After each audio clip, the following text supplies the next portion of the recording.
Subscribe कीजिए India growing military power channel को और बेल आइकॉन को दबाइए डिफेंस संबंधित न्यूज और वीडियो सबसे पहले पाने के लिए।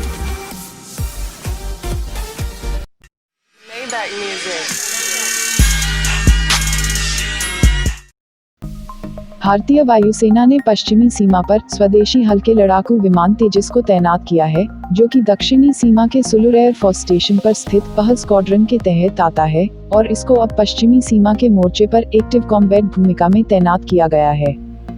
पड़ोसी द्वारा किसी भी संभावित कार्रवाई का मुकाबला करने के लिए पहला तेजस स्क्वाड्रन फ्लाइंग डैगर्स पूरी तरह से तैयार है।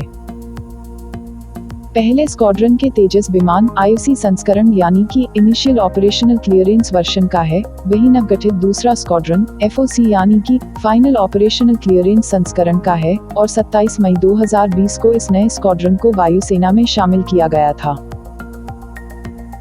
Light combat aircraft Tejas mark 1 version, स्वदेशी अस्त्र mark 1 beyond visual range air to air missile, इसराइली IRBA ARBVR AAM R73 जैसे शॉर्ट और long range air to air मिसाइलों से लैस है, तो वही KH-59 और KH-35 जैसे एयर टू ग्राउंड और एंटी शिप मिसाइल से भी लैस है। इसके अलावा वर्तमान के तेजस वर्जन में spice HSLD 250,450,500 DRDO glide bombs, DRDO SAAW, इसके साथ ही लेजर गाइडेड बॉम्ब के रूप में KAB-1500L GBU 16 पेगवे 2 स्वदेशी सुदर्शन भी मौजूद है। इसके अलावा भी तेजस कई सारे और क्लस्टर म्यूनिशंस को भी अपने साथ ले जा सकता है, जो कि एक साथ दुश्मन के ठिकानों को नेस्तनाबूद करने के लिए काफी है।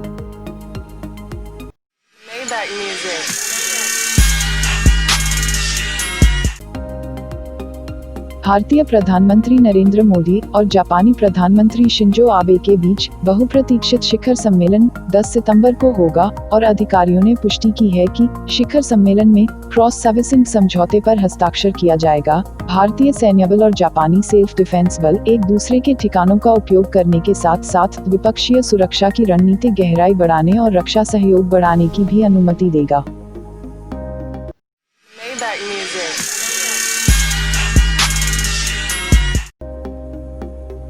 पश्चिमी और पूर्वी नौसेना कमान के प्रमुखों सहित भारतीय नौसेना के शीर्ष कमांडर सुरक्षा चुनौतियों की समीक्षा करने के लिए 19 अगस्त से 3 दिवसीय उच्च स्तरीय बैठक करेंगे, जिसमें देश को भारतीय महासागर क्षेत्र में चीन और पाकिस्तान की तरफ से संभावित खतरों के बारे में चर्चा किया जाएगा। इसके अलावा भारतीय महासागर क्षेत्र में भारतीय नौसैनिक जहाज, पनडुब्बियों और विमानवाहक पोत की एक महत्वपूर्ण संख्याओं के वर्तमान तैनाती के बारे में भी चर्चा होगी। शीर्ष राजनीतिक नेतृत्व और सैन्य अधिकारियों मिलकर पेंगोंग त्सो झील क्षेत्र से विस्थापन के लिए चीनी अनिच्छा से निपटने के लिए इस वार्ता के दौरान एक नई रणनीति पर चर्चा करेंगे।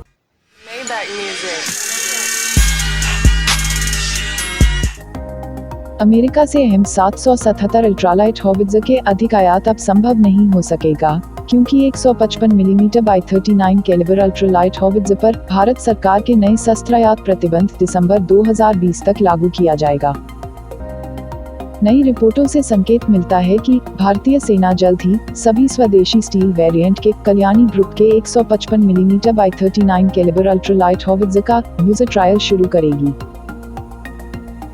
कल्याणी समूह द्वारा विकसित स्वदेशी 155 मिलीमीटर 39 कैलिबर अल्ट्रालाइट हॉवित्ज़र का एक और स्टील वेरिएंट, जिसको एक अशोक लेलैंड मार्क 4 ट्रक पर लगाया गया है, उस संस्करण की भी पेशकश की गई है और सेना अब इसका भी यूजर ट्रायल करने जा रही है।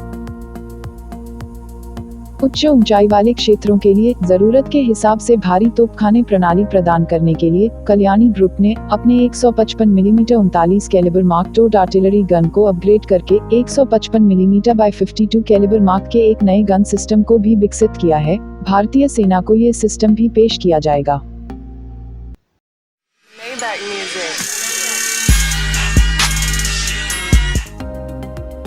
उत्तर प्रदेश राज्य सरकार ने प्रमुख जर्मन रक्षा विनिर्माण कंपनी रायामेटल के साथ राज्य में आने वाले दिनों में तैयार होने वाले रक्षा कॉरिडोर में निवेश करने के बारे में चर्चा की है और कंपनी ने इस बारे में अपनी पुरजोर इच्छा व्यक्त की है। ये जर्मन कंपनी टैंक, इन्फेंट्री लड़ाकू वाहनों और विमानरोधी रक्षा प्रणालियों के निर्माण में माहिर है और राज्य सरकार ने इस जर्मन निर्माता को संभावित निवेश स्थानों और नीतिगत प्रोत्साहन प्रदान किए हैं।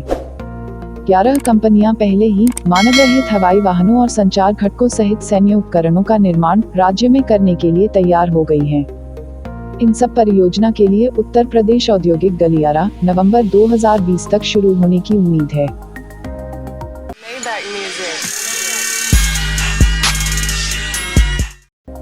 ATMA-STCO लिमिटेड ने घोषणा की है कि कंपनी एक आगामी रक्षा परियोजना के लिए 87.5 करोड़ रुपए का निवेश करेगी, जिससे लगभग 150 लोगों के रोजगार का सृजन होने की उम्मीद है। इस नई मैन्युफैक्चरिंग यूनिट में पहले चरण के दौरान 1 लाख बुलेट प्रूफ जैकेट और हेलमेट का निर्माण किया जाएगा, जो कि भारतीय सशस्त्र बल, अर्धसैनिक बल और अन्य राज्य पुलिस बलों की जरूरत को पूरा करेगा।